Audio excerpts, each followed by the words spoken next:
بسم الله الرحمن الرحیم. شروع کوم په نام الله خدای چې بخښونکی او مهربان دی.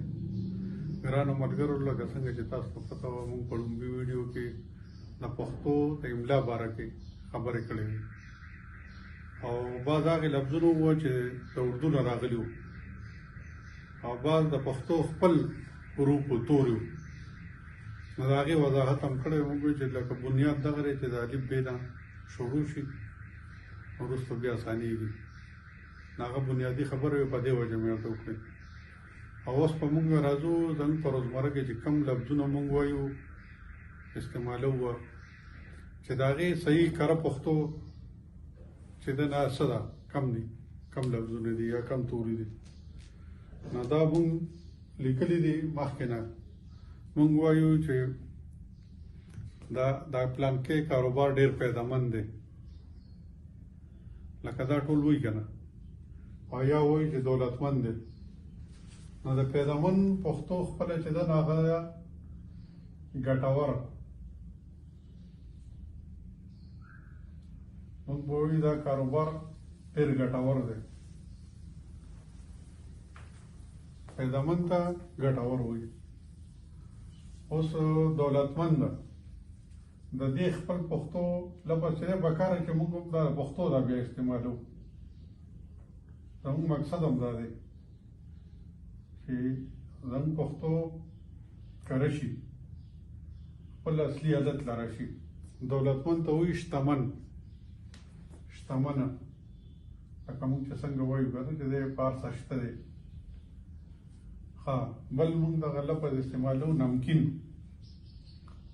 دا د پښتو ډېر خلک استعمالي، خو ډېر نه استعمالي. دا چې کوم یې نه استعمالي د هغې لپاره ښه. مالګین، مالګین. بل دی موږ وایو یاره دا پلانکی سړی ډېر دردمند دی. دردمند، درد چې دی نه د دې خوږ، او درمند چې شه نو خوږمند شه. او دغه شان نقصان، نقصان چې دی نه دا په پښتو کې دی زیان، زیان. اوس دا ټول د اردو ټکي خو زموږ پښتو کې عام شوي دي، روزمره کې استعمالېږي. نو چاته دا پته نه لګي چې دا پښتو ده که اردو ده. په دې وجه دا وضاحت یې کوو. مشکل یا مشکلات دې ته وایي پښتو کې ستونزه. موږ وایو چې په دې کار کې راته ستونزه پېښه ده. او قسمت، عام وایي چې د پلانکي سړي قسمت ښه دی، پلانکي سړي قسمت خراب دی. پښتو کې چې دی نو بخت ده. اوس به زه تاسو مخکې وضاحت وکړم چې دا څنګه دغه قسمت شو، بدقسمت یا بدقسمته. نو دا خو په پښتو کې هم استعمالېږي، یاره دا پلانکی سړی ډېر بدبخته دی، خراب بخته دی. دا پښتو رسمون خط کې ولیکم.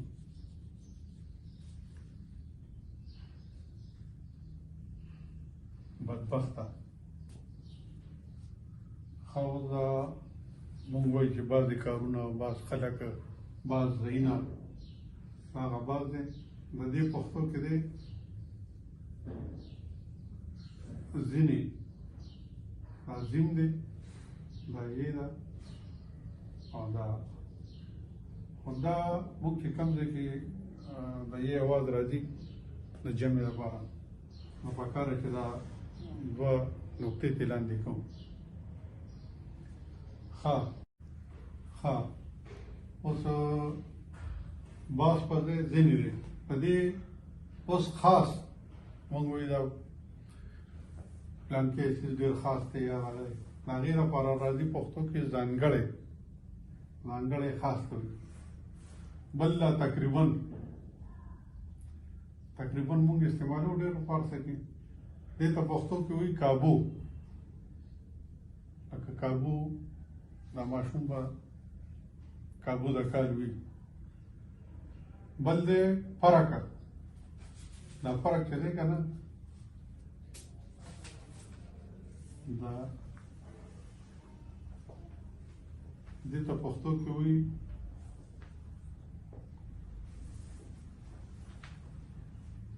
توپیر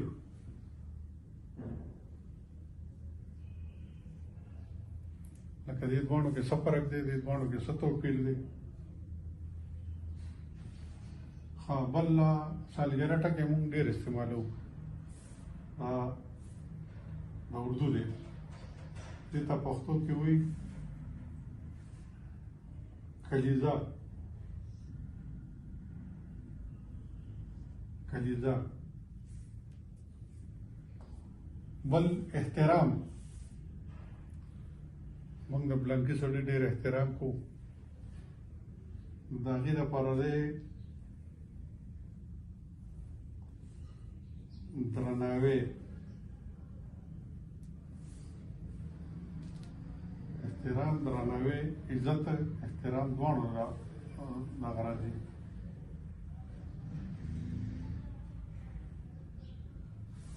بل دا محترم دا ډېر لیکل کېږي محترم پلانکې محترم او پلانکې محترم پښتو کې دې ته وایي دا د پښتو خین دی خین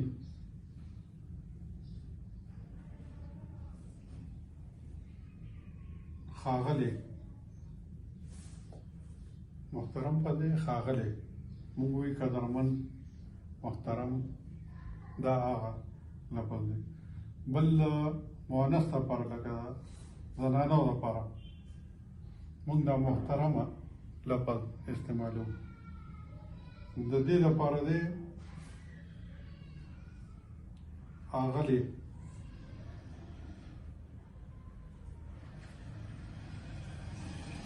قدرمن دی محترم په ځای دی ښاغلی که موږ ګورو دا رشمار یو څو لفظونه دي لږ نور دي که موږ دا استعمال کوو نو زموږ دا ژبه چې ده دا صفا سوتره کره پښتو ده نو موږ د پکار چې خپله پښتو استعمالوو نورو ملکونو دا ژبې چې دي ښه اوس دا د اردو یو ټکی دی درسته موږ هم پښتو کې استعمالوو په فارسۍ کې هم دا استعمالېږي زموږ د پښتو خپل لفظ دی سم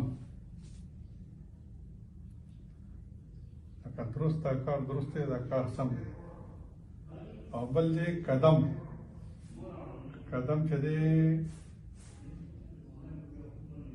د دې پښتو شو ګام ګام بل کم کم تول یا د دې پښتو ده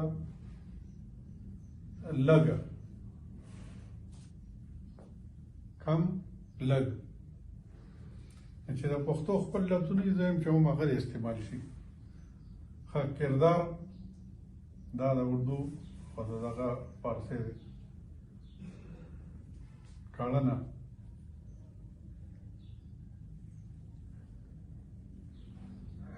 دې ته وایي کړنه او شامل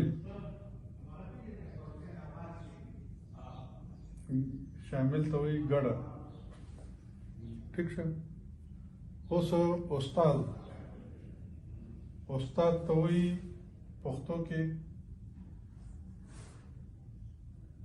ښوونکی لکه ښودل ښوونکی څوک چې څه ښيي هغه ته ښوونکی وایي او شاګرد ته څه وایي زده کوونکی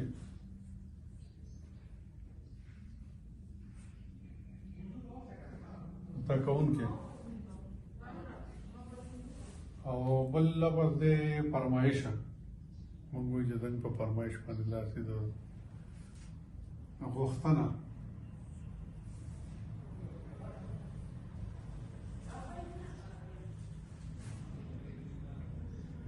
غوښتنه فرمایش ته وایي غوښتنه بل لفظ دی جاهل انپړ یا کمکل یا بې علمه دې ته وایي ناپوهه.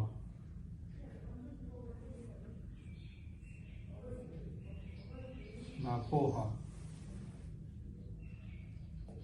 خاص کل دا د انګلیش لفظ دی، اردو میں استعمالي، هر څوک استعمالي.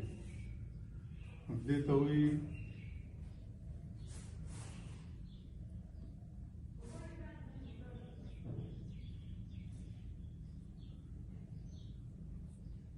ښوونځی، د ښودلو ځای. هغه ځای دې له راغلی دی چې پرته یې باندې لکه نرمه یې باندې تمام شوې ده. ښوونځی.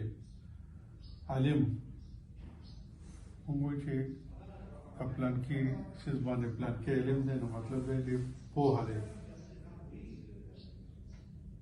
نو دې ته وایي پوهان. دا پوهې نه وتی دی، پوهې نه وتی دی پوهان. حکم دا دی امر. اوس دا باره لفظ لکه په دې باره کې د څه خیال دی؟ موږ دا وایو هم لفظونه که نه په دې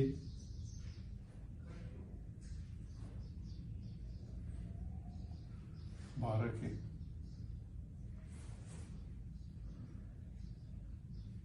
د بارې لپاره لفظ راځي هکله، لکه دا جمله به اوس درج کړو په دې هکله. دا هغه خبره ده چې په دې هلته څلور لفظونه دي، دلته درېو لفظونو کې په دې هکله دې باره کې. دا زمونږ د پښتو خپل لفظ دی هکله. ښه، دا ما چې کوم لفظونه تاسو ته وښودل دا د پښتو خپل الفاظ دي چې موږ په روزمره کې پکار دی چې استعمال کوو. موږ زیاتره د انګلیش او د اردو او د فارسي استعمالو، چې زموږ خپله ژبه ده، خپله پښتو ده، نو پکار دی چې استعمال وکړو. او بله خبره دا ده چې دا پښتو چینل چې دی دا زموږ دویم پروګرام دی. تاسو له پکار دی چې زموږ د چینل چې دا سبسکرایب کړئ، لایک یې کړئ او شیر هم کړئ چې ډېرو خلکو ته ورسېږي، چې ډېر خلک پرې زده کړه وکړي. او کمنټ نم خبر کړئ چې تاسو ته په کوم ځای کې ستونزه ده یا پوهه نه یې چې موږ ته وضاحت وکړو. باقي په بل پروګرام کې د الله په امان.